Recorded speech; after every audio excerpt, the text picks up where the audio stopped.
Shot is no good. Rebounded by Anthony. 2 seconds left. Anthony for the win. Khobe throws it. Cole Anthony gives the Magic a victory. Close Up Magic. All right. Welcome back to another episode of the Close Up Magic. I'm your host, Stephen Cameron, and as always, we got my right-hand man, Malik Grady. Sir, how you doing this evening? Doing great. Still living off the buzz from the NBA draft. I can tell with that shirt you're wearing, dude. It's fantastic. Always can't go wrong with the birds of paradise given to you by your beloved wife. There's no way to go wrong with that, you know? I am naturally a retired man living in Florida at heart. Some of my favorite shirts are Obnoxious Prince. I have a Tommy Bahama shirt that is like my favorite. And I have this mentality of every day I'm off work, I am retired. And then when I go back to work the next day, I'm unretired. So I'm like, whenever I get an opportunity to wear a shirt like you're wearing, and whenever I see a shirt like you're wearing, I just appreciate it. Cause that's like my mindset of life is trying to be retired, which is a very, very long ways away, but it's how I live. And so I just want to say, dude, when you grow out of that shirt, not when you grow out, you're never going to grow out of it. But when you are tired of it, please mail it my way. Oh, of course, that goes without saying. Here's the question: how many of your favorite ridiculous shirts are also favorites of your wife, Amy? Because that's an important question. Zero. Absolutely none of them. But she's so graciously to buy me one from time to time. Yeah, you got to do that, man. So, anyways, before we get into our awesome show, we got a couple of great guests lined up tonight. Let's just get into the housekeeping of this show. First off, we are brought to you by 19 Media Group. They're a fantastic network. They just had their 1 year anniversary, a couple of shows to go check out representing their 1 year. Definitely go to the site, go to their Twitter page, check out all the awesome podcast and YouTube shows that they have via 19 Media Group. For those of you watching, this might be a little weird. We're doing a video. We are actually going to transition to video. You're going to see this on YouTube more often. Hopefully every show from now on will be on YouTube. So that'll be fun. If you like it, let us know. If you don't like it, listen to it on audio. It's just as good there too. The other thing, please subscribe to the show on YouTube or on your favorite podcast platform. If you could, leave a review if you'd like to, but the most important thing to do out of all of it is just share it with a friend who may or may not know about this show. We'd love to continue to grow. We can't do it without you guys sharing it with other Magic fans. We're in an exciting time to be a Magic fan. So just continue to help grow this fan base, grow the show. We love you. Just help us out. So with all that being said, I think it's time to bring up our guests. Wouldn't you say, Malik? Let's do it. Let's do it. All right. So this week we have, most of you are familiar. Jonathan's been on the show for a while. We have Jonathan Alicea, and we also have Orlando Magic. Oh gosh, not Orlando Sentinel, Orlando Magic beat writer Khobi Price. Sorry, stumbling over my words there. Khobi, Jonathan, welcome to the show. How y'all doing? Khobi, we'll start with you. How's your evening going, man? No, evening is going smooth. Evening is going smooth. How y'all doing? Doing well. We can't complain. Jonathan, how about you, man? How you doing? Welcome to the show. Doing great, man. I feel fantastic. I had blueberry cobbler and ice cream for breakfast, and it's given me the strength I needed to make it to 10-11 p.m. to be recording with you guys. Dude, that sounds like a great energy boost going on right there. Yeah. Jonathan, anything new with you that we need to know about?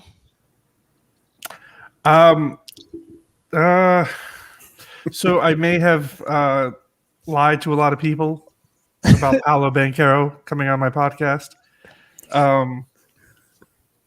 I can't confirm or deny whether he was actually there or not. But if you guys were interested in finding out for yourselves, we released a new episode of my podcast yesterday, I believe it was.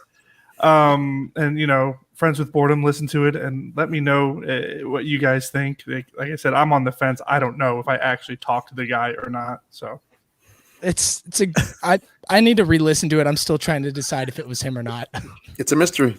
It's a mystery.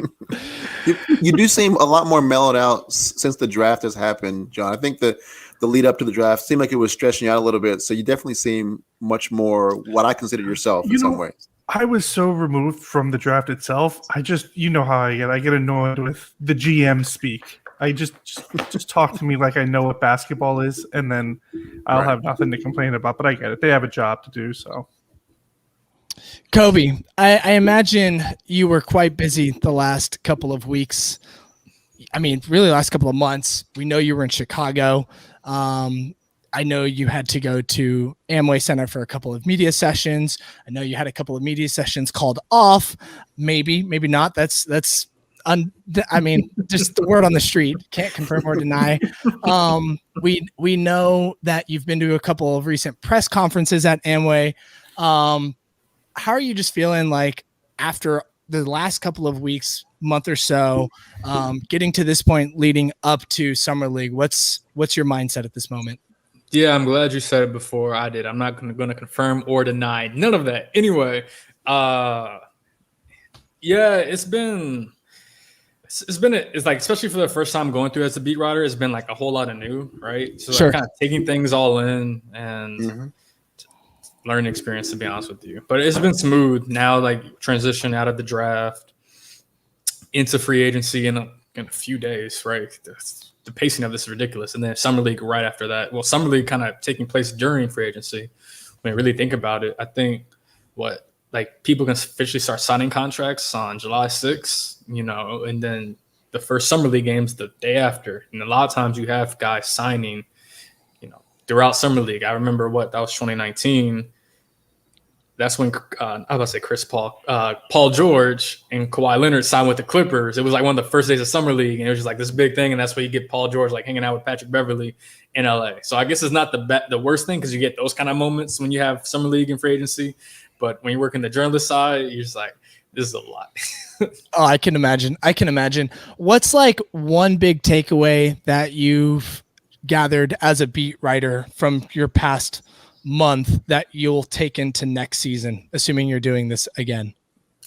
There is a lot of subterfuge, whatever the word is, a lot of misdirection, a lot of things may not appear as they may seem. What's that word? Subterfuge. I hope I'm saying it right. I need to give that word credit for what it is. Some chicanery, even. Yeah, but in seriousness, like there's just a whole lot of stuff that you hear certain things, and then some things you can kind of dismiss on your own, be like, that makes absolutely zero sense. Someone's just like, they're either giving me bad information purposely, or they were told information that they don't know is bad. And then there's like stuff that you hear just like you can't confirm it, and you have a difficult time confirming it, but you keep it in your mind, like going forward. And when things play out, like once the draft plays out, can't say it all, but like there are certain things that played out with the draft. It's kind of like, all right, that makes sense. Like, gotcha. Because you get like background information, is like, all right, that.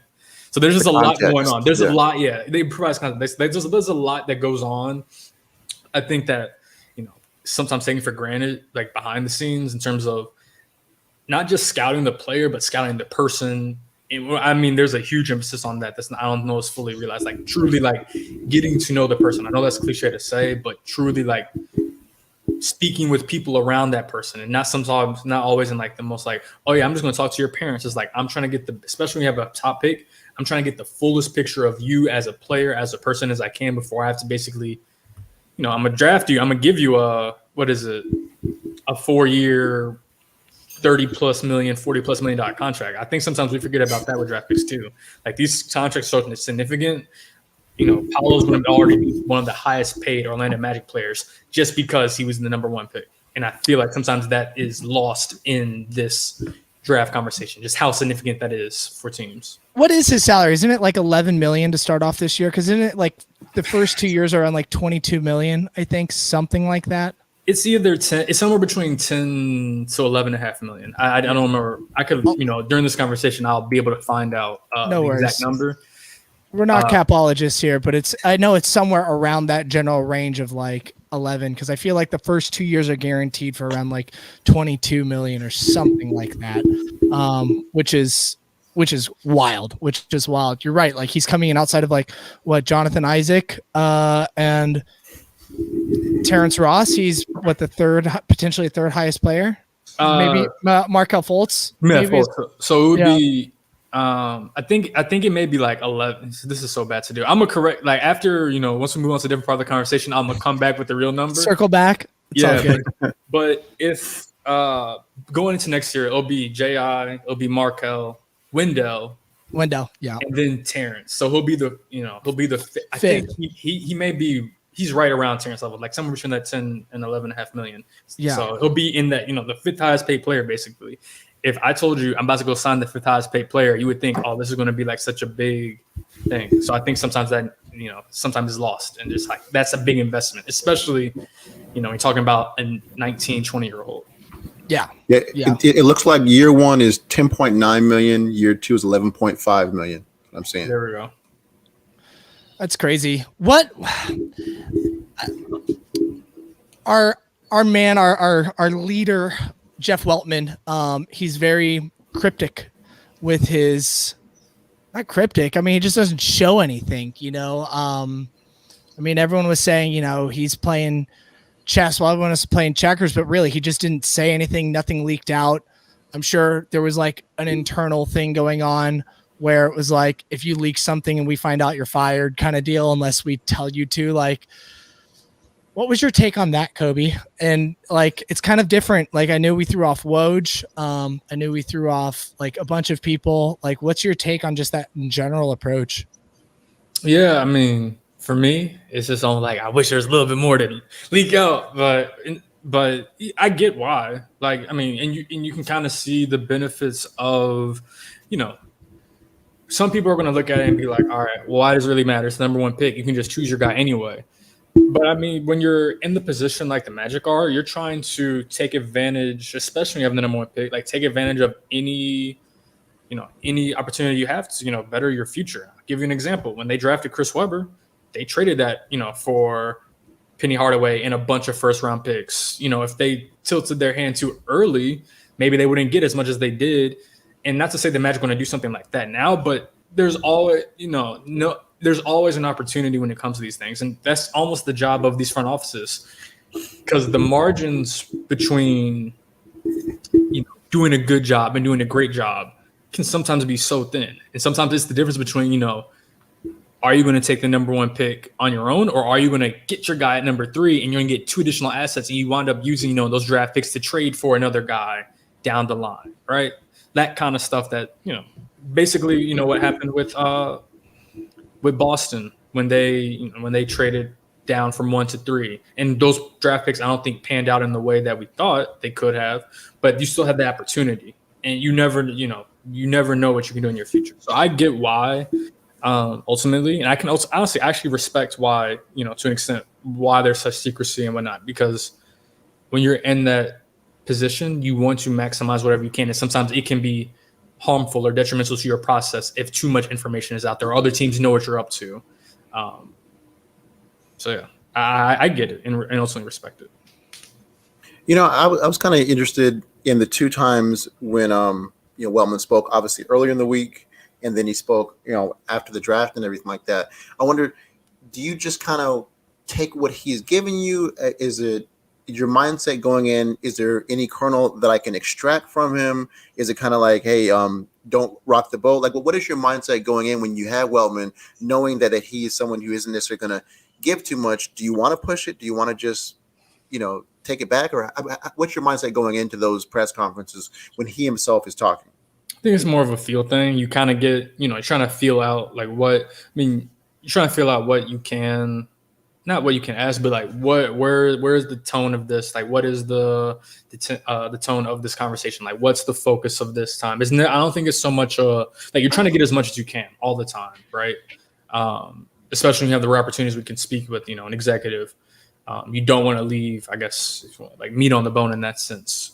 But you're also trying to get a feel for like, all right, what's their message, and what can I learn from this? Where can I take away from this? Because even if they don't say everything, you can still take away a message within certain things that they say or certain things that Weltman says, where they're talking about, he's not going to comment specifically on who they're going to draft, but when he talks about, how he's envisioning this roster and like building it out, and he's talking about the second round pick specifically, you understood, they're probably not going to be able to draft 2 second round picks. And you can kind of go back to, he's not going to say that directly, but you can be like, because we have so many young guys, we need to give them a pathway to feel like they can succeed. So you take that, you're like, all right, you're not saying it directly, but indirectly you're saying we have so many young guys, we can't keep adding so many other young dudes on this roster, because then there's not going to be a pathway for every guy to feel like they can succeed. So that's, if I hope that answers your question in terms of like, you take things at face value, but you also, you try to contextualize things as well. And then you also, try to get as much as you can at the same time. Also taking some, it's more than just an all the same thing all the time. Jonathan, I want to pitch this over to you for a second. We just heard Khobe give his perspective from a journalist, from being in the media sessions and then having to create stories from this information. But as a fan who's digesting this through, some of it through rumors from media, some of it from media sessions that we watch afterwards, what's your perception of how you digest this information and his approach to communicating and just the whole process? Well, I said this in the group chat that we're in after you talked about the second round picks. I think the way he spoke about that, where he gave some information away, probably as a signal to other teams, like, hey, these picks can be had, but in also a way that like it provided some insight to the fan base, so we weren't left like wondering what the hell is the plan, but this is what annoyed me, is when he was talking about the first round pick, who, like, if he had known who he's going to draft yet, like, this is less than 72 hours prior to the draft, he says, oh, we're still very early in the process, or insinuated that he's early in the process, like something along those lines. I think it's those things, like, dude, Magic fans didn't just, walk out yesterday and become Magic fans. We've been through this for a lot of us, 20 years, 30 years. Professional sports fans have all been through this. We know as you get closer to the draft, you more or less have your guy. Maybe, like, if you have the first pick, you have your guy picked out, maybe your backup option, maybe you're weighing between 2 guys, but you're not early in the process. So it's like little comments like that they'll make throughout the season, and especially in the off season. It's like, just cut it straight with us. Like, you can say less without, in my opinion, sometimes it feels like he's speaking to us as if we're children, and we're not the people he needs to be answering to. So that's like, it's me nitpicking as a fan. His job is to answer to the DeVos family, I'm sure to a lesser extent Alex Martin's, the investors, the people paying his check every month or every year. So, but just from a fan's perspective, it can be a bit frustrating because we're so desperate for information. And, Khobe does a great job, but, like, let's be real. We're not New York, where there's like 300 reporters asking these very difficult questions, or questions maybe the guys, like the players or the GMs or the coaches, don't want to answer. We don't have grillers like that. So in a lot of ways, we are very thirsty for some sort of, not necessarily a leak, but just something substantial that we can run with, and theorize with, and have fun with. It's part of. There's a reason the NBA offseason is the most popular time of the year. It's Christmas, because there's a massive amount of rumors that we can just like ingest. We're addicted to it, and I think as a fan base, we're sort of starved. But it seemed to work out for us in this instance, in this draft. So hard to complain too much, right? Yeah, no, I think you're right. I mean, ultimately, I think his secrecy and the way he handled it was, refreshing in a sense. I do agree that the comment on we're early in the process and you're 2 days away. It's like, dude, you've been in the process for a year, like, come on. But I hear you with the frustration there of that. Khobe, I got a question for you. You've now been in quite a few media sessions with the Magic. You see the kind of norm. What was the energy and tone like the last couple during draft? Was there a lot of unfamiliar faces? did we get some pretenders in there, if that makes any sense? Not like the real people like you and Philip and the Orlando Magic guys and some of the other local people. Posers. Yeah. Yeah.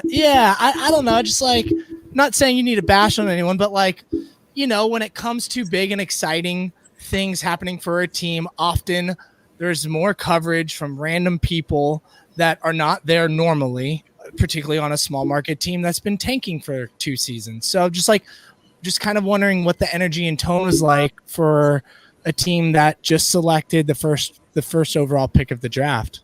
So you just want me to air people out right now here? I can do names if you want me to. Like, Nice.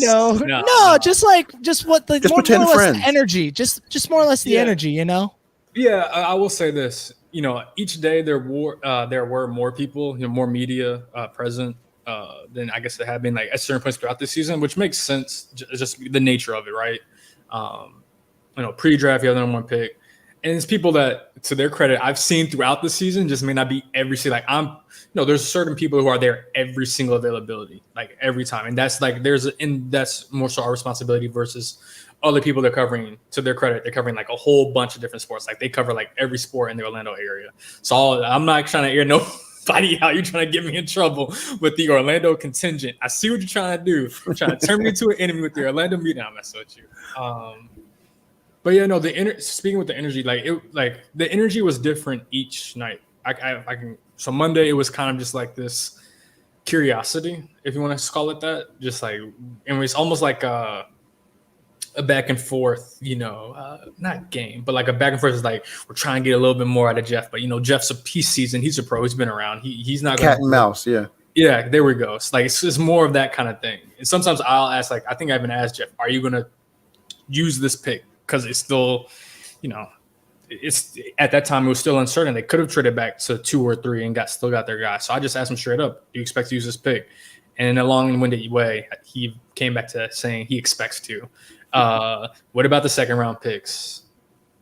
Came back to what we were saying earlier in terms of, we already have a bunch of young guys. So the energy on Monday was like a lot of curiosity, trying to figure out where they're at, because, as an entire media contingent, we hadn't spoken with Jeff in a while.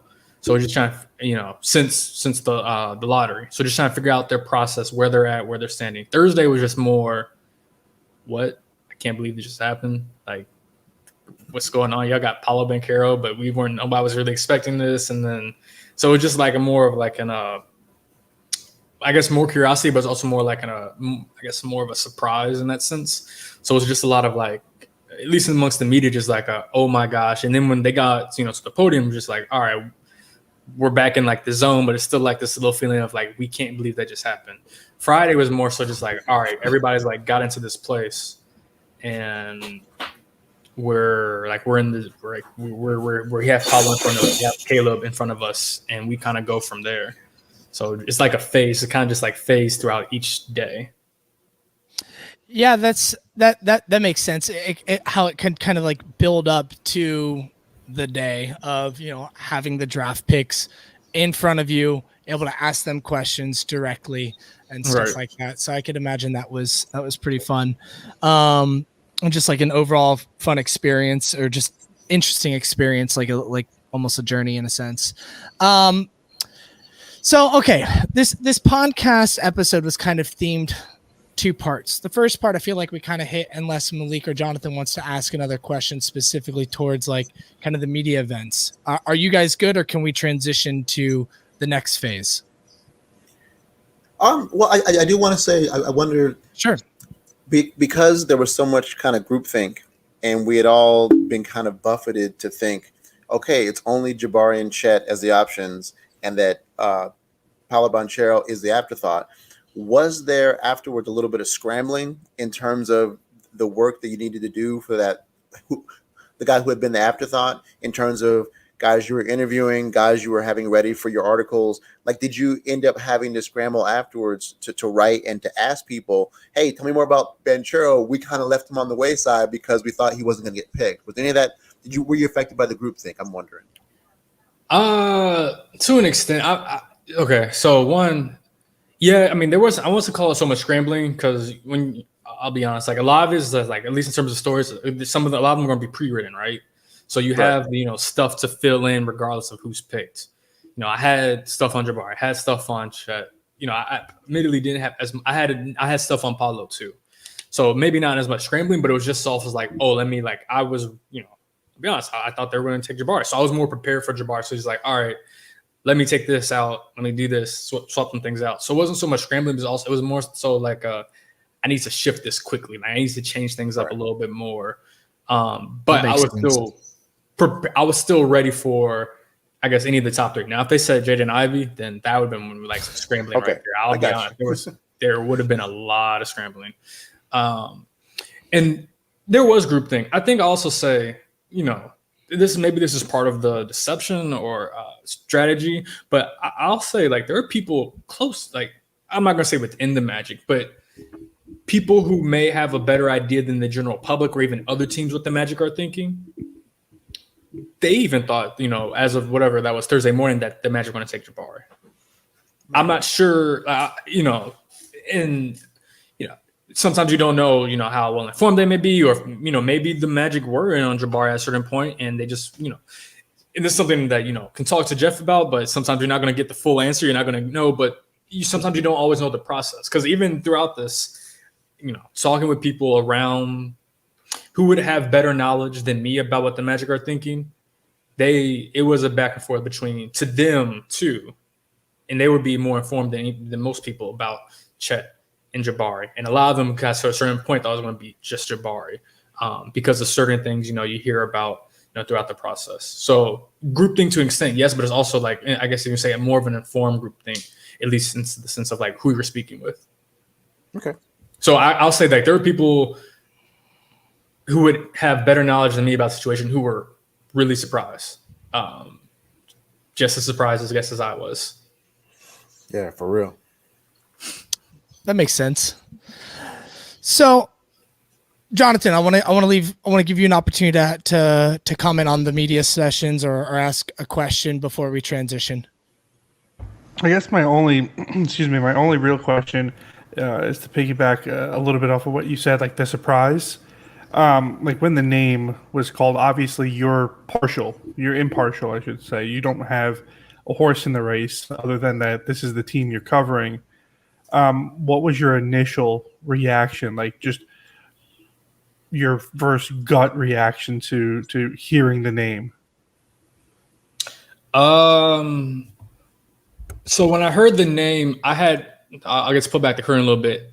In my editor tweeted this out. I didn't because I was trying to I had to log back in and I'm working. There was a slight heads up that's like, oh, it's probably going to be Paulo. Not like a certain like, oh yeah, it's definitely Paulo. Just a slight heads up is like, you should be prepared for this to be Paulo. So when his name was announced, like I was feeling like it might be called, but I was also like, I don't know. I've been hearing at this point, like as of Thursday morning, I heard Jabari. And then I'm seeing like whatever 10 minutes before the draft starts, 5 minutes before the draft starts, it's going to be Paulo. I'm kind of like, all right, I don't know. Like, I don't know what to believe at this point, what's real and what's not. So when his name is called, I'm just kind of like, I'm in the zone. I'm also working. I'm in the zone of like, all right, let's get it. Like, let's just go. But it was a little bit of like surprise, like, oh, they actually did this. I was more so thinking like the bigger picture. Oh, they not fooled, but they had everybody thought it was going to be one thing, but they went in a completely different direction. Then I started thinking, how does this affect, the rest of the draft? Like, is this going to have a bigger impact on other teams than it's going to be than we think? Did the Thunder and Chet really have that connection that had been reported on, I think, before the draft? Or did the Thunder only feel that way because they didn't think Jabari was going to be available? Now that Jabari is going to be available, I even think Chris Haynes tweeted right before the pick, he tweeted that Jabari is going to be drafted by the Thunder. Then deleted it. And then he winds up going to Houston. So that was something that my mind started going like, first, let me take care of this work, but also how is this going to affect everything else? Do you think that played a part in why Paulo's media session was canceled with us a few days prior? What do you mean? Well, wasn't there a feud, I guess. Oh, okay, I see what you're saying. No, that's the part that I haven't been able to honestly get down, like for sure myself. I think it actually, I think it might have been a situation. This is more speculation than information that maybe I think Paulo genuinely did not, and his people did not think that he was going to be drafted number 1. So maybe I'm wrong in this, but I think it may be a situation where, maybe Paulo's people was pushing him back. It's like, you're not going to draft us. Like, what are we talking about here? Or you're not going to draft him. Like, where are we? And that's, we see that to another extent, with other teams, is like, either we don't want to go to you, or we don't think you're going to take us, not us seriously, but you're not actually considering us for this pick. So why am I going to put my guy through this exercise? And I think some people also lose sight of how taxing workouts are. And not just the actual workouts, but the entire day or two. It's a lot. And I think Franz Wagner did an interview recently talking about who had the toughest workout amongst the 5-6 teams he spoke with during his pre-draft last year. He said the Magic. I'm sure you guys saw that, but he said the Magic had, one of the more tiring in terms of the actual on-court. But it's not just on-court. You fly in one day, you may have dinner one night, then you wake up the next day, and then you do the entire workout, testing, interviews. I mean, think about a job interview and just how much anxiety goes into that. And then think about having to not just do a job interview, but you're working out, you're getting up shots, you're meeting all these different people. You're, even if you're confident in your ability, but your anxiety can be on 10, your nervousness can be on 10.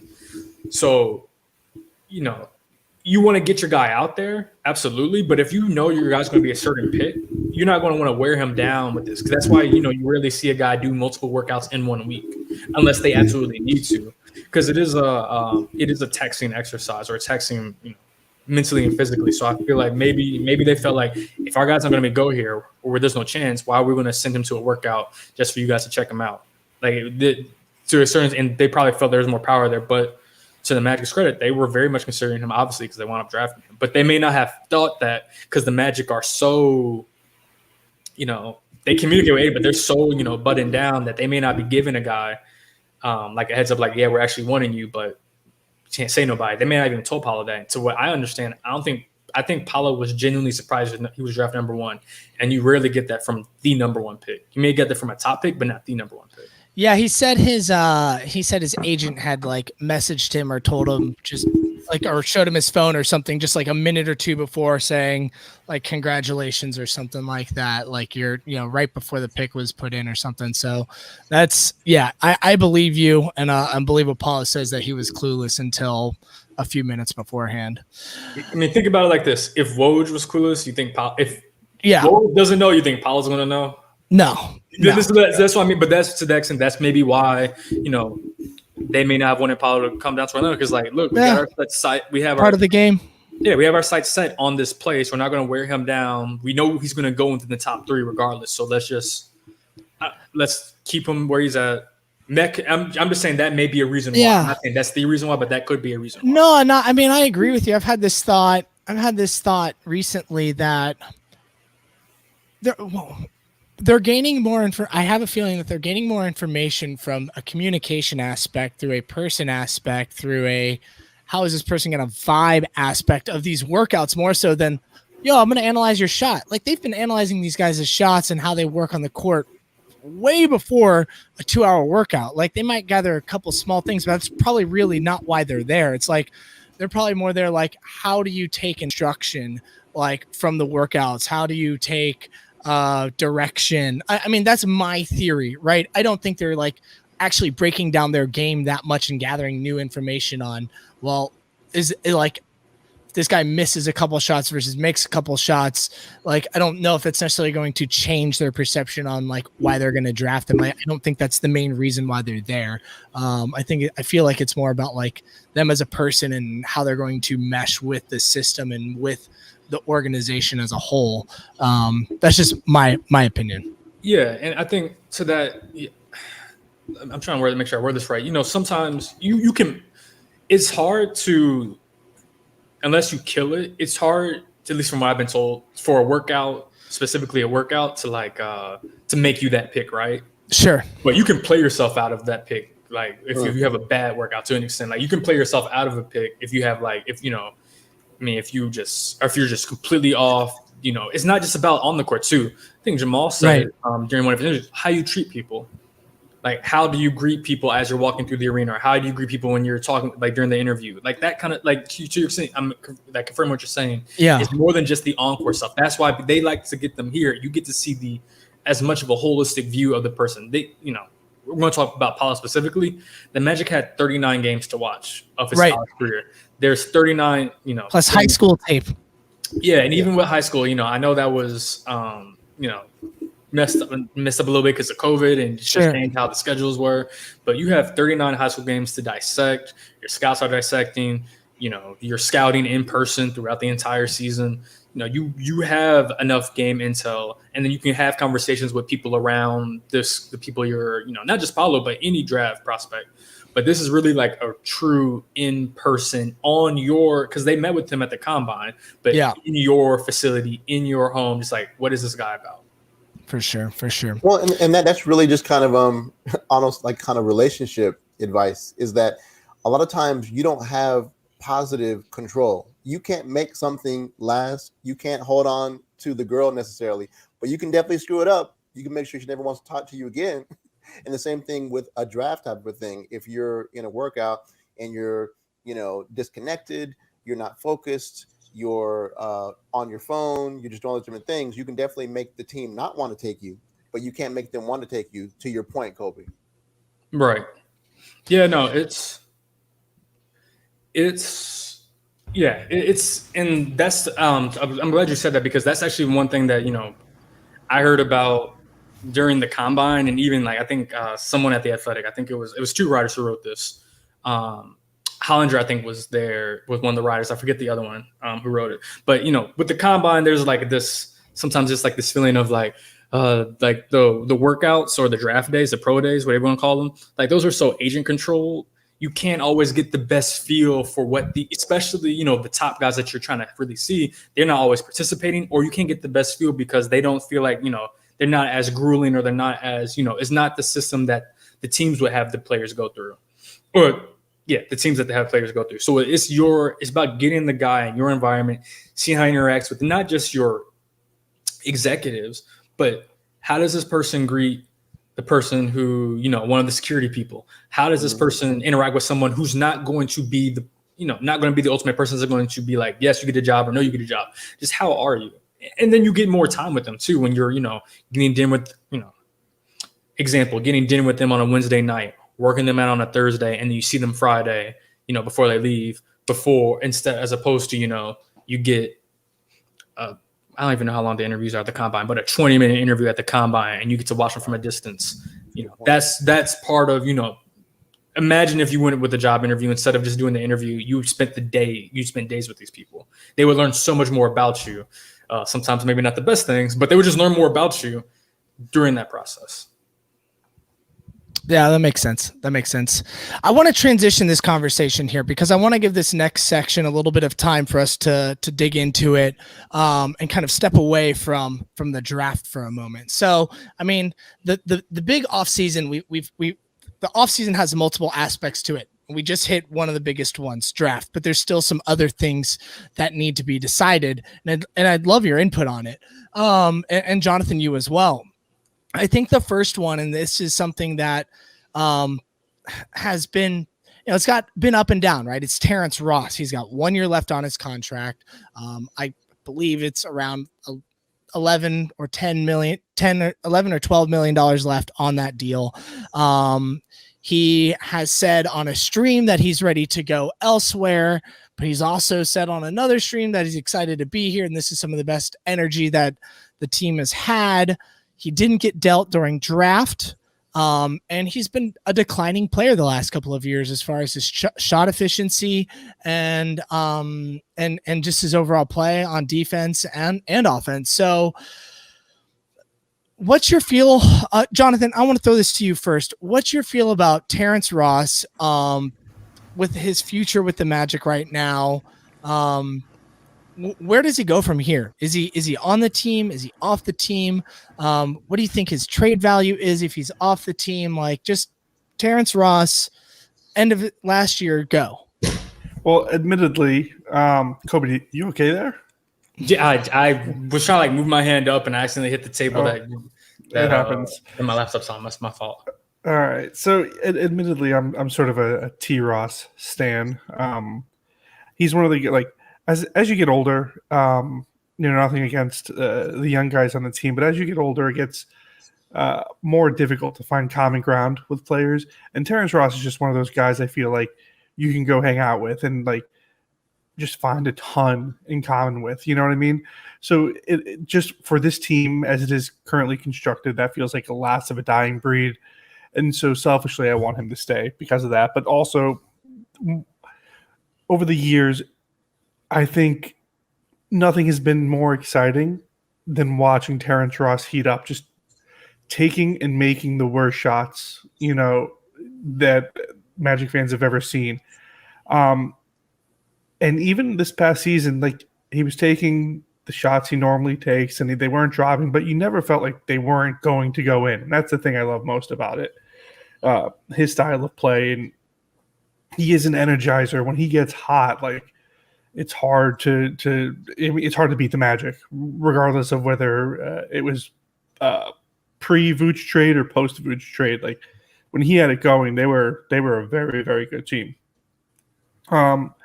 And in my limited time, the handful of games I covered prior to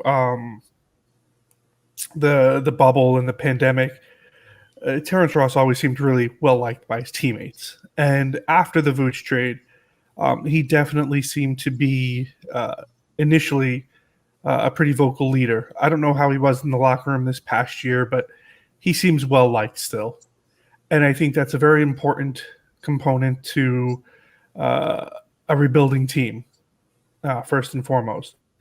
So having said that, I don't think the Magic are in any rush to trade him. I do think they'd rather trade him before losing him for nothing. But if the value isn't there, like if it's just going to be a protected second-round pick 5 years from now, like just let him walk. Let him continue to be an influence on the team. He's still a fan favorite, so there may be some monetary value there as well. Unless he absolutely says, like, dude, I just want to go, just let me go. I think maybe then they would force a trade or make a trade, but I'm not necessarily sure anything like that happens before the trade deadline. There's no real incentive for the Magic, and if Ross does want out, if Terrence wants to go definitively by that point, maybe you buy him out after the trade deadline so he can pick his team. Again, we just saw what Jeremy Grant went for. Terrence Ross isn't getting us that. I think we're looking at even less than what Evan Fournier netted us because unlike Evan Fournier, Terrence Ross has declined a little bit in his play. Some of it's role oriented, some of it's scheme oriented, and some of it's just like the guy's about to be 32, right? 31, 32. Like his best days are behind him. I don't think there's any rush to trade him by either team because either side, like Terrence or the Magic front office, because I just don't think the value is there. And even if they were to trade him now, I don't think contenders are like banging down the door to get Terrence Ross right now. He's got to rebuild some of his value. Do you agree with some of that, Khobe? Like, what have you heard about, the current status of Terrence Ross? Do you expect him to be moved, or do you kind of agree with more that the Magic might hold on to him, kind of like Jonathan is saying, or what are your thoughts? Yeah, I spoke with Terrence. I wrote a story about this, I think in mid-April, around the same time. I think maybe like right after he did the stream or whatever that was podcast that he talked about he wants to move on. We talked about, in fair detail about the situation. I asked him, did he want to be traded? You can go back. People can go back to the story and read it.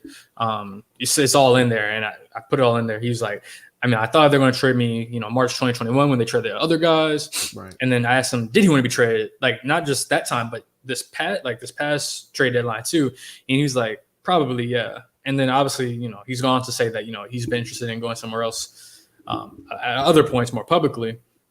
But I think I even asked him, have you like formally asked the Magic if you want like to be traded, like requested a trade? And to summarize what he said, he's like, no, I haven't asked. I think they kind of know what, it's kind of like, they know what it is, right? Like, and he knows what it is too. I think, and Jeff said like, Jeff said that Terrence got caught. Like they were doing all these deals for everybody else, based off what I think, there's probably a deal out for Terrence and it just didn't happen. Sometimes sometimes that happens. You hear about deals that are in the works and they just never pan out. So, I think going into the season, conversations are still going to be had. I think it's a situation where they're going to, talk about, other teams about Terrence, or other teams are going to call them about Terrence. But, if they don't feel like it's going to be the kind of offer that's going to help push them forward in the best kind of way, then I'm not sure if they take it just because they value him. It's not like they're just trying to it's not like Terrence is, to Jonathan's point, it's not like he's like a malcontent or like a guy who's like killing your locker room. Like, from people I spoke with, on the team, Terrence is a good dude. And if you speak with him, you find that out for yourself pretty quickly. And a bunch of different guys just mentioned, on the team, players mentioned just like how helpful it was to have Terrence around, just like how he was almost like a guiding light veteran for this team, especially a team as young as them. Is talking about veterans, it's Robin Lopez, Gary Harris, and Terrence. And Terrence has been, one of the longer tenure players with the Magic. I think the longest tenure Magic player, just ahead of J.I. So he has a better familiarity with everybody, right? I mean, I think he was the last year of Vogel, if I'm not, or one. He was. He goes by Vogel. He's been coached by Clifford. Mm-hmm. Now he's been coached by Mosley. So he was here before. I think he was even here before Weltman and Hammond were here. Memory serves me correct. Because he was part of that when they traded. He was with the Rob Hannigan. Yeah, there we go. Yeah, he was the last. Rob Hannigan phase. Yeah, he was the last part. So he knows the organization. And sometimes it just helps to have a guy like that, even if it's only been 5 years. Just have a guy like that around. Even if he does want to move on to another place and contend for championships. But to his credit, he also did speak very excitedly about the Magic after the draft apollo. So maybe his tones changed. I haven't spoken with Terrence since the season ended. So he could have, his tune could have changed, or he could feel differently now that the Magic have made some moves and this near future is looking a little different. Yeah, I mean, I think that's fair. There was I don't remember if it was another stream or a podcast where it was in the off season after the Magic season had ended, and he was talking about like just he hadn't seen this many people working out in the Magic facility on an off season in his entire tenure of being a Magic player. And like, it's just some of the best energy he's felt in a really long time from this organization. So I don't know. My personal perspective is like, I think he's fine to stay. But I think we've lost any real obtainable value. I think Jonathan's kind of right that like, unless there's a team out there trying to dump salary for like a multiple years, like I we're going to get like some sort of like future second round pick. I don't think unless there's a team that's really trying to dump salary, I just don't see what value a guy who just came off his worst shooting year of his career as a 3-point specialist just shot 29% from the field of three, which is not great for a guy who's going in, who's 31, 32, going into his 10th, 11th, 12th year of the NBA or something like that. Probably closer to his 12th or 13th year in the NBA. So I'm not trying to like bash on Terrence too much. I just don't know what value we are going to get back from him in a trade. I wouldn't be surprised if he's off the team. I like Terrence. I think he's a good guy. I think vets that are willing to buy into a rebuild are hard to find. And he seems like if he is here, I'm not sure what type of mentor level he is as a guiding force for younger players, but he's definitely someone who's not going to disrupt the locker room and people are going to be around and enjoy and respect, in my opinion. So, I think we got one last big question to debate, and then we'll hit with a couple fun ones. But the last thing is Mo Bamba. He's a restricted free agent. He can go explore some options. The team hasn't necessarily offered him a qualifying offer yet. I think they have until Thursday to do that. They can obviously match any offer that comes his way. Khobe, we'll start with you, and then Jonathan will kick it off to you. What are your thoughts on Mo Bamba? Just going into this offseason, what's your vibe from the front office? I mean, it sounds like they have, maybe if it's the right situation, we'll bring him back, but just Khobe, I'd love to hear from your perspective, just Mo Bamba going into the offseason and what you might expect or not necessarily expect, but just what your feelings are. Yeah, right now my feelings are more so, if they can find the right number to agree upon, then I think Mo's coming back. From what I feel, what I've heard, they like the Magic like Mo. I feel like Weltman's not going to say, "Oh yeah, we're out on this guy completely." But when he says he comes out like they're happy about the progress he made this season, that's a genuine, at least from what I hear. Not just from Weltman, but people who would maybe have a better idea than me directly that what Weltman's thinking. So they like what Mo did. They like how he grew this season. I know some people are going to say, "Oh, he only got that because he had more opportunity." But that's almost the point, right? Like he was able to show with more opportunity that he can, step up his game compared to previous years. So I think there is an interest in bringing him back, if it's at the right number. And, granted, Mo's going to get better.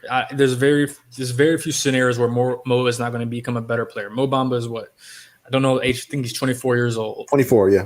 Yeah, he's 24 years old, and he's going to continue to get better. I think the Magic, they invested a lot of time and development, obviously financially, into Mo, and I think they want to continue to see how this plays out, throughout his career. So some of it's also going to depend on what the offers are from other teams too. Like, does a team who needs a center, who misses out on a center, do they try to get on the sweepstakes? There are certain teams that you can kind of go through the standings, or you can go through the, whatever, ESPN, Bleacher Report, whatever, go through the teams who need a center.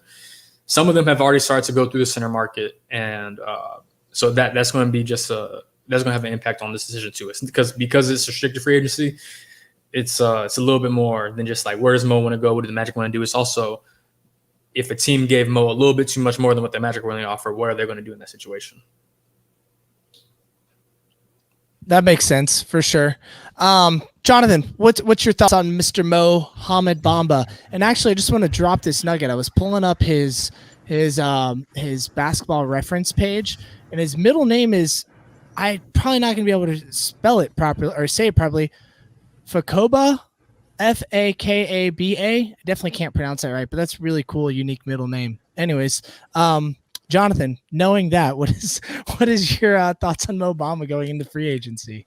We talked about this a little bit when I was on last. Like the number that I think he's going to get annually is probably anywhere from like 8 to 13, right? So I guess probably if they can agree to a number somewhere in that realm, I think the Magic would, re-sign him. They've got nothing to lose. Where else are they going to spend that money,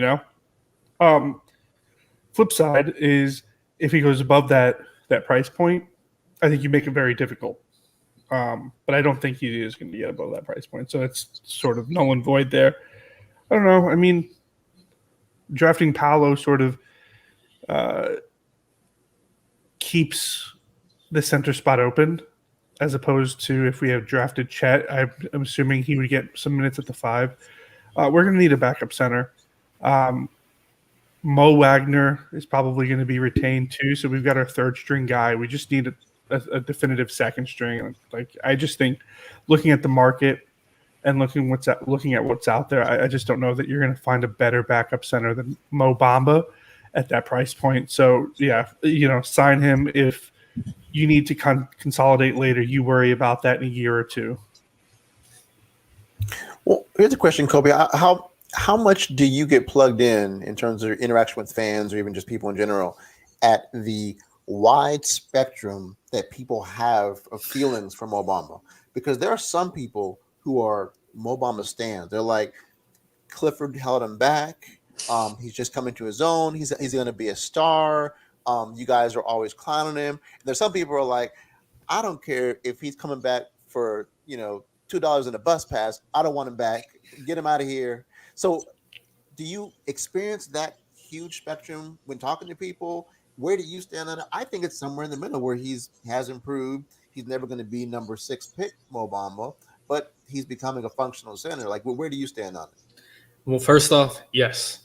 I'll give you a more recent example. I think this was yesterday. I posted a video of Mo Bamba working out with Henry Wu Jr. I'm sure you guys all saw a video, whether it's from me or somewhere else. And fans were arguing in my mentions about it. Yo, me too. They don't want to take me out of like their conversation. So I'm just getting like my notifications about their argument about Mo Bamba. And then Chuma's brought up. And then it's back to Mo. What Mo's good at, what Mo needs to work on, why Mo's good, why Mo's bad. I just want to ask, and part of me is like, can y'all take me out of here? Can y'all just like leave me out of this conversation real quick? This is between y'all, not me. To answer the question, yeah, I do see that. And I get it because, Mo came in with like this, tantalizing. It's like, the height, the length, the potential skill set, basically a guy who can shoot threes and defend the Rudy rim. Gobert with the 3-pointer was the idea. Yeah. One more time. Rudy Gobert with the 3-pointer was the idea. Yeah, that's the kind of thing that you talk about, and that's basically been like the ideal center position since Mo came into the league, or the ideal of what you want from that position. If you're not going to be like a star, if you're not going to be an Embiid, if you're not going to be a Jokic, if you're not going to be, even a Cat to an extent, then be a guy who can, like you said, who can defend the rim, protect the rim, be a rim deterrent, and shoot threes, open up the floor. And Mo struggled with that, throughout his, especially early, he struggled with both sides of that. And even to this past season, there was inconsistency with both sides of it. He had inconsistency shooting the three. This is his best shooting season, but it wasn't like he shot, 35, 36%, 37% every single month. There were ups and downs. There were peaks and valleys. And I think, from what I observe, I think that's the most frustrating. That's what fans are most frustrated about with Mo. It's not this guy can't play. It's this guy, the peaks and valleys are so high and low. I think that's what, at least from what I perceive, that's the thing that, to the detractors, to what you're talking about, I wouldn't bring him back for 2000 a bus pass. I think that's what frustrates them the most, is like, it's so high and low. Me personally, I guess if you're asking like, would I bring Mo back to the team? Is that what you're asking me? Like, do I think? Yeah. Yeah, I think there's definitely value in bringing him back. To Jonathan's point, this team, needs another big. I don't know what's like. We don't know what's going to happen with J.I. in terms of like where his production level is going to be at, how he's going to be feeling. And honestly, I don't expect J.I. to be playing significant minutes out the gate. So the Magic need another big body in there who can play with both Wendell and can play with Paolo and can play with J.I. Like, they needed a guy, and Mo has shown that he can be, especially this last season, he can be a guy who can fit next to any other kind of big in that sense, especially more mobile, maybe more like a power forward size big.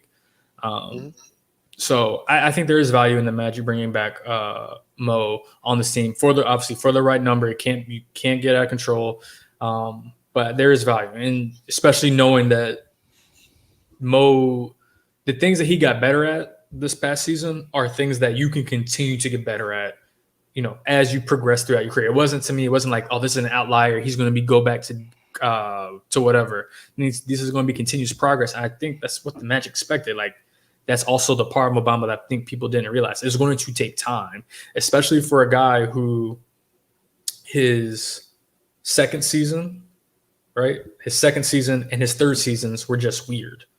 Yep. Because of COVID and then injuries and then catching COVID and just like, or even that first season where he had the stress fracture and then coming back and then the summer and all that kind of stuff. So yeah, it's been a lot of weirdness. So yeah, you give a guy a real off season and as normal of a season as possible, and especially a young guy. I mean, other players have spoken about this, especially when they're young, how much it just matters to have a certain level of continuity and familiarity and just a routine. And now it seems like Mo's getting into where he's supposed to be at from a routine standpoint. It took a few years, but sometimes it takes a few years. Well, Khobe, I mean, we have to think this is really technically his second full healthy offseason. His first offseason from a rookie, he was dealing with rehabbing his fractured leg. The following year was like COVID. And so then this last offseason was his first actual healthy offseason where he could work on his game. He had more of an opportunity. We saw some nice growth. This is his second actual fully healthy offseason where he can continue to not rehab and recover from something, but actually improve on his weaknesses. And I reposted that same Jeremy Wu or Henry Wu video, and it's funny. Henry actually responded in mine, "Hey, what are some things you guys want him to work on?" Really? I'll pass it up the chain, and he's just being a little tongue in cheek, just he wants to interact with the people and just doesn't take Twitter too seriously. Him and I were having a conversation off the thread, about it later, and the fan responses in there were obnoxious. It was ridiculous. So there were a lot of people that were really happy to help and had lots of suggestions for what Mo should do. And as Henry said, positive, but it was ridiculous. As Henry said, the Magic fans are very versatile as well because they can be a GM, coach, and a scout and a player development all at the same time. It's pretty amazing. Where do you guys stand with Mo? In terms of what you think, just in terms of what you prefer, what you think should happen. Yeah, can I say something, Stephen, really quick? Go ahead. Really go quick, ahead, sure. Because then I don't want to say anything else about Mo. Stephen, how long have you and I been doing Magic podcasts, just in a general sense? Together, not just together, just since how long? Probably since Bamba's rookie year. Before that for me, but yeah. Okay. And every summer we have the same discussions, what's going to be good with Mo going into next year? Well, look at all the potential he has. What's his role? And I think to Kobe's point earlier, when he talks about frustration from fans, I think that's another thing. Is we've been talking about it for 5 years, and I think it just gets a little bit exhausting at times. Luke, for example, has stopped talking, or Luke Smith has stopped more or less stopped talking about Mo Bamba for the past couple of years. He's just he doesn't even realize he's a Magic player until the season starts, usually. And I think that's where Magic fans are at this point. Just give him a defined role. Let's know exactly what he is, just so we don't have to play this game every offseason. All right, what's Mo going to do now? That kind of thing. So just wanted to add that in there, and then you guys can do your thing. I think he's going to be back. I don't mind him back. But here's my one thing is that he does have a $22.7 million cap hold. Now that's, kind of over the $10 million qualifying offer. If the Magic did not offer that to him, they would have basically most of the entirety of that $27 million, not only to spend, but just to be ready for moves and that type of thing. You could concentrate on Gary Harris, that type of thing. There is something to be said for, just clearing that out and saying, hey, we have this amount of money ready to do whatever, and just be flexible, because you're going to sign Mo to a multi-year contract. I think he's going to be back. I think that they're going to take the contract. I do think it's going to be a movable contract. But there is something to be said to just suddenly be able to have $25 to $30 million in cap space when there aren't that many teams that have cap space where you can be flexible. I don't trust this front office to be creative with the cap space and, do things in the margins and make a trade before a trade and get 20 guys on the roster and then go down to 15. So I'd rather just them go with the moment because it's more conventional. But a more creative front office, I think, might say, hey, let's bite the bullet and see what we can do. But that's kind of where I stand on it. Personally, for me, I want him back for multiple reasons. One, because it's nice to have a 7-footer who can protect the rim and stretch the floor. And he's the only 7-footer on the team. That's healthy. Jonathan Isaac, who knows what he is anymore? We have no idea. I don't even pretend. Hello. Yes, I don't believe in Bol either. He shouldn't be in the NBA. Then, and also even if he is on the team, we don't. The dude's played 4 games in his life in the NBA, so it doesn't really matter. We tease Kobe, but Stephen's disdain for Bol is well known in the Twitter sphere. So I just wanted to, he's not an NBA player. So I'll just leave it at that. But we know Mo Bamba is versatile enough to play with a big that's switching between 3 and 4, depending on like the opponent they're going up in the offense and defensive things that are going on. We know he's versatile to be in that, or sorry, not 3 and 4, 4 or 5, the in a forward or in a front court spot, right? He can be there. You know, if he ends up getting pushed to the second unit, as long as his attitude is well, I think we need someone there to be that. Granted, yes, we have, you know, a 7 or 6'10" guy we just drafted. We have a 6'9" guy in Franz. We have Chuma, who's like 6'9" or something like that. But 7 foot with the wingspan that he has is going to be needed. Especially as a backup. It's definitely going to be needed. You know, we would have a very, very small center rotation if we didn't bring him back, because a lot of teams have 7-footers. So that's just my opinion. It'd be nice. I'm not scared of what his number is going to be. Sign him early. So then you can figure out, so then you do have that extra cap. Like, Malik, correct me if I'm wrong.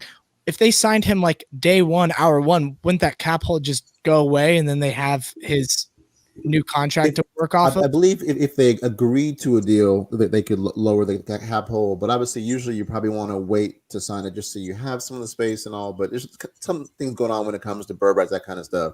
Yeah, but they sign him early, then you still have a buttload right. of cap space afterwards, right? You know, like we have $27 million in cap space. He takes up 9 of it. You still have plenty more to go sign other people. So that's my opinion. All right.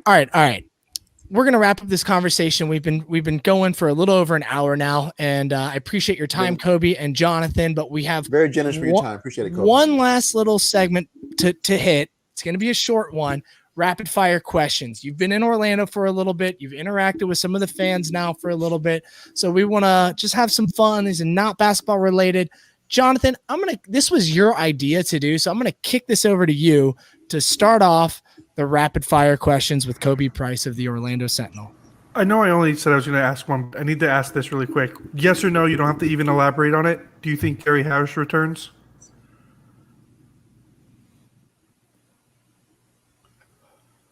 No. Okay, I didn't think so. Sorry, Malik. All right, so my question, rapid question. You've been in Orlando a while. What's your favorite restaurant so far? My favorite restaurant. Oh man. So I don't even know the name of it. I don't know if it was my favorite, but it's a place that it's becoming like a place that I just really like. It's a sushi spot in downtown. And they have I don't know the streets that well, but it's a sushi spot downtown. Is it I really like it. By the movie theater? Yes, by the movie theater. Yes. Yeah, it's really. Yeah. It's great. It's great. Yeah, it's really great. And there's a place down here. I'm forgetting what it's called.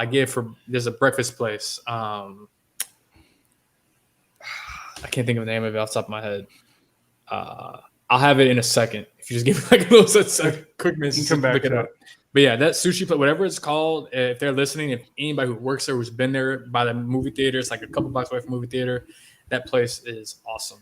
Nice environment there too. What's up? The environment, the aesthetic, the vibe there is very calming. Yeah, it's very top notch. I think one day I went to go there after I went to go see Doctor Strange, and I think like I walked the movie theater. I just went there to on the way back because it's just right there. It's like this is the best. Not just the best sushi, but it's like a really great place to just eat around here. Yeah.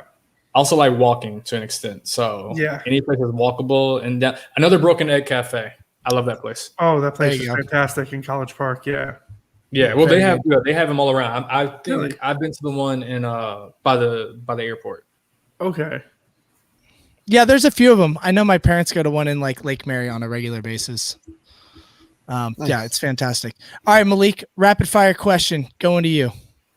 Well, obviously, as a brother traveling between Florida and where you were before, have you been able to find a barber in town? Are you cutting your hair yourself? Or are you going adventurous? What are you doing? Are you still shopping around? What do you got going on? Luckily enough, even though it may not look like it right now, I haven't got a haircut in a couple of weeks. I do have a barber that I found in Orlando. I actually got lucky. I knew someone who lived up here before I moved up here, and I asked him like, "Hey, where do you get your haircut from?" And he's like, "I take my son to go here." First barber I went to, moving to Orlando, he worked out, and I've been going to him ever since. So it was like perfect. He's really good. Gotcha. So you don't have to go in there and take, oh yeah, the guy by the door just trying to get guys in. You got your guy and stuff. No, I got my guy, Ephraim. Yeah, he's great. I'm trying to think like maybe like 15 minutes, 20 minutes away from where I'm at. So it's perfect. Just a little outside downtown. You can take Orange all the way down, or you can take the highway. But yeah, so I got lucky. I only had to go to one barber. I like it. All right. And my question, I was going to go with something that wasn't Orlando related, but I feel like I have to stick with the theme of Orlando related. First off, I have to ask a question before the main question. Do you enjoy adult beverages? Yeah. Okay. What's your favorite place that you would go to go get a beverage? Now, what's one of the places that you really enjoy? Okay. I must admit, I haven't gotten out that much in that since I moved here, but that's okay. There is a place, again, I need to remember a name better because sometimes I'll just be going to places and just like, oh, this is awesome. Where I live at, there's a bar. My girlfriend and I went there it feels like a while ago. There's a bar literally right next door. Like if you just go one block over. I'm at the edge of the block, just go to the other block. It was a really nice ambiance to it. And it was kind of private too. It was more private. There's only like a few of us in there. So I appreciate that. Her and I could just go in there and not be like super crowded. It's almost more of a lounge place too. Nice. You're a celebrity now. You get a lot of autograph hounds. Oh my god. Okay. No. So yeah, I understand that. No. They know how to take care of people like you. I get it. I get it. No, sir. Sometimes you just appreciate a nice quiet evening. Having a bar next to you is like either like the best thing or the most dangerous thing ever because it's like right next to you. Yeah, I mean, at least I have to like go down all. Like I live at the top of my complex, so I have to go all the way down and walk. So like that's a bit of an effort. Kind of like, yeah, that's like too much work as it is. So there you go.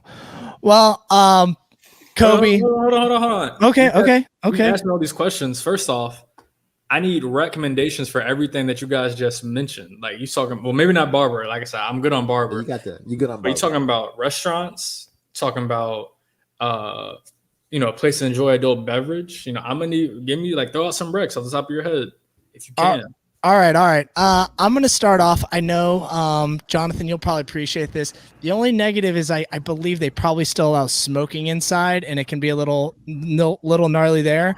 But if you enjoy playing billiards and you enjoy beer, there's a spot called Sports Town in the Milk District, which is one of my favorite spots to go to. The only negative is there's smoking inside, so it gets a little.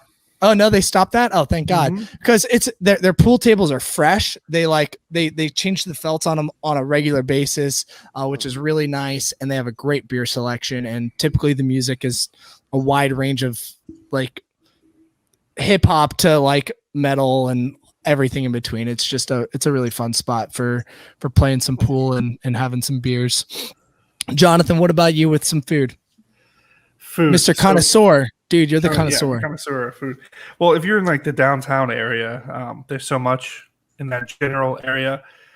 So I'm sure if you walk around, you'll just stumble onto like a hidden gem. But Osphere, one of my best friends, works there. He's a bartender there. And not only is it a really cool place to drink because it's like facing Lake Eola, and it's sort of classy, but sort of laid back at the same time. But their menu is actually really, really, really good. The name of the place is Osphere, or the name of your friend's Osphere? I'm sorry. No. The restaurant is called /bar. It's called Osphere. Cool. I would definitely check that out. Tomasino's has really great pizza. There's one on Colonial, not too far from the bar that Stephen was talking about. But like, is there a particular do you have a favorite cuisine? I'm pretty open. Pretty open to a lot of things. Oh, you know what? I've actually really liked what's that? This chicken fire or fire chicken, whatever it's called. Oh yeah, I used to live near that. That's pretty good. If you're actually, let me only because I've been craving it, and I haven't had it since I moved to Altamont. But there's a place off of Mills. It's called Chicken. It's Korean chicken, like chicken tenders. And they have, first of all, the chicken tenders themselves are just mouth-watering, the best tender I've ever had. But they have a sauce that they toss them in, a spicy gochujang sauce. Or no, sweet gochujang sauce. So it's got like a little bit of heat, but there's some sweetness to it. And you get that with the bulgogi waffle fries. Dude, I mean, you'll be out of commission. Your arteries will be clogged, but like your heart will thank you for it regardless. I'm telling you. Golly, that sounds good. I kind of wish my nickname was Sweet Goku Ching. Nice You can change it. There's nothing stopping you. There's nothing stopping you. I like it. When you wear that shirt, that can be your name. Sweet Goku Ching. Yeah. I love it. I love it. Well, Khobe, why don't you tell the people where they can find you? I mean, I'm sure if they're listening here, they should know at this point, but if they can't, if they're not, let them know where they can find you, sir. Yeah, no, absolutely. You can find me on Twitter, Khobi, KHOBI _Price, PRICE. Get at me. Yeah, you can find me on Orlando Sentinel. You can look up my name or just look up the Magic, subscribe.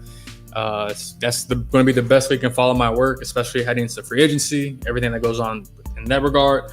But also, I'll be going to Summer League. I'll be there the first few games. I'll be there for sure. I'm definitely be there the first 2 games against the Rockets and the Kings. I want to say this is game number 2 against.